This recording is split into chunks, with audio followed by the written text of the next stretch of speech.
And good Saturday afternoon to you. I am Tom Kvick. I'm like jam-packed weather here for you folks, but I won't try to keep you too long. We see a pretty good camera view out there.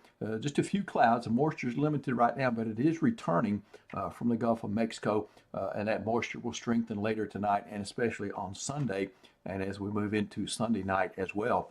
Beautiful Toledo Bend. You can see a little breeze. That's that southerly wind kind of picking up a bit, causing some of those white caps out there on the lake, and that is the Highway 6 bridge. A little bit of haziness prevails as well. Some of that, I think, is pollen. Coming up, we have storms returning to the forecast. We'll talk about when, where, and how much, and a peek into next week. So we'll see what's going to happen there in the longer range. Satellite and radar indicating a lot of energy moving in our direction. See some down here. We also see some across the north, and it's all moving basically to the east.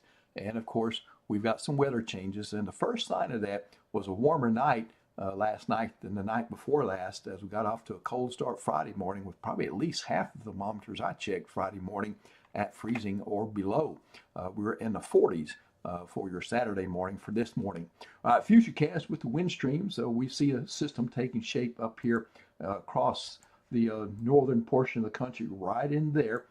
And what is going to happen is that is going to kind of dip down into our area as it moves to the east and strengthens.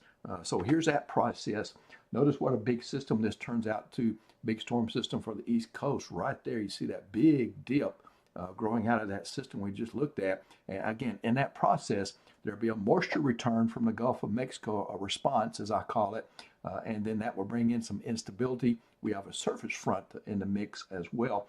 But we'll also, by Wednesday morning, we'll be watching this little area off to the west of us there. You see a little energy working in that direction.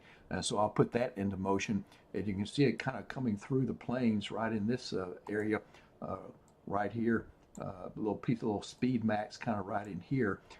And so, yeah, there's a couple of ripples of energy, as I call it, coming through the flow. That's Friday morning, and that will set the table for another round of some showers and thunderstorms as we go into Friday and Saturday. And by Saturday morning, you can see that features right overhead, and keeping rain chances there in the forecast. So with the first system here for Sunday PM, here's that dip in the jet stream that I was talking about, energy as I call it.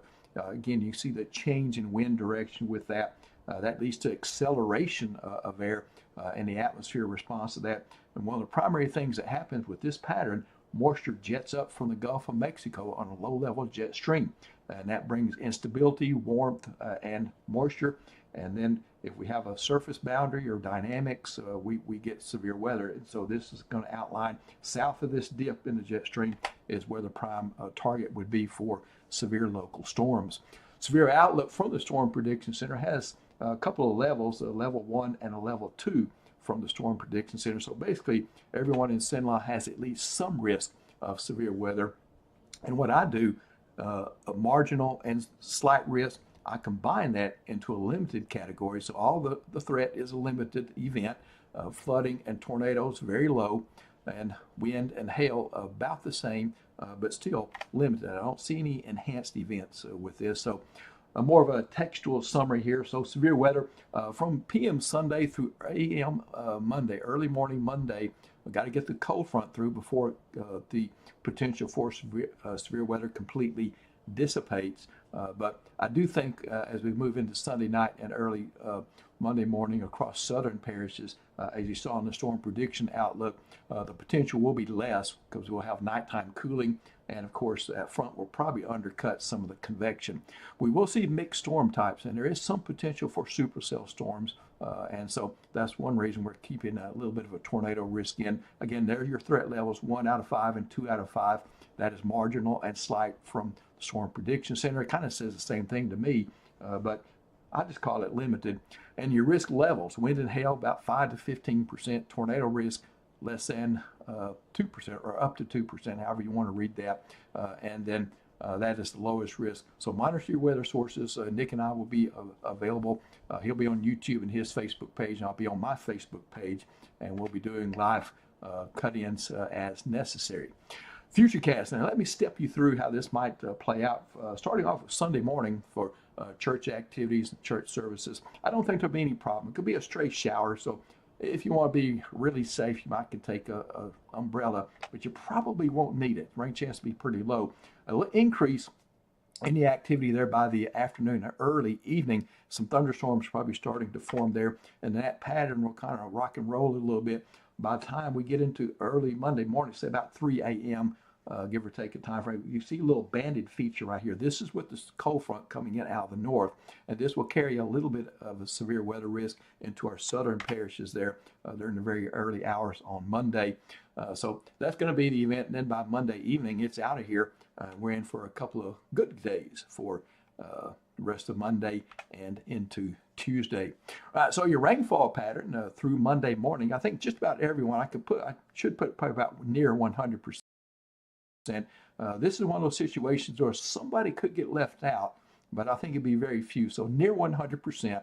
Most amounts that you get will be less than or equal to an inch, but there is going to be the low-level winds will be blowing parallel to the frontal boundary or close to it.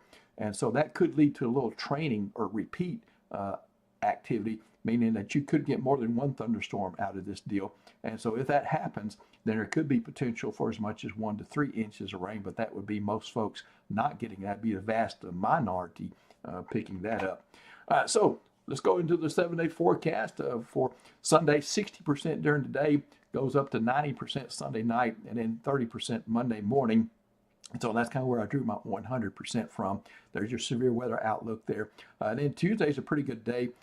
Very warm, 84 for your high under a partly cloudy sky. And then Wednesday, a little increase in clouds as we see maybe a little backdoor type of front coming in during that time frame, hitting us a little bit cooler at 80 degrees.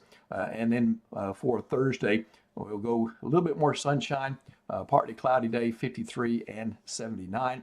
And then Friday and Saturday, with that Baja system that I talked about, we see some scattered showers and thunderstorms returning back to the forecast on those days right now. No severe flags with it, but we'll watch it and let you know if that happens. All right, I'm through. Again, Nick and I will be with you Sunday to keep the situation covered as needed. Take care and have a blessed Sunday.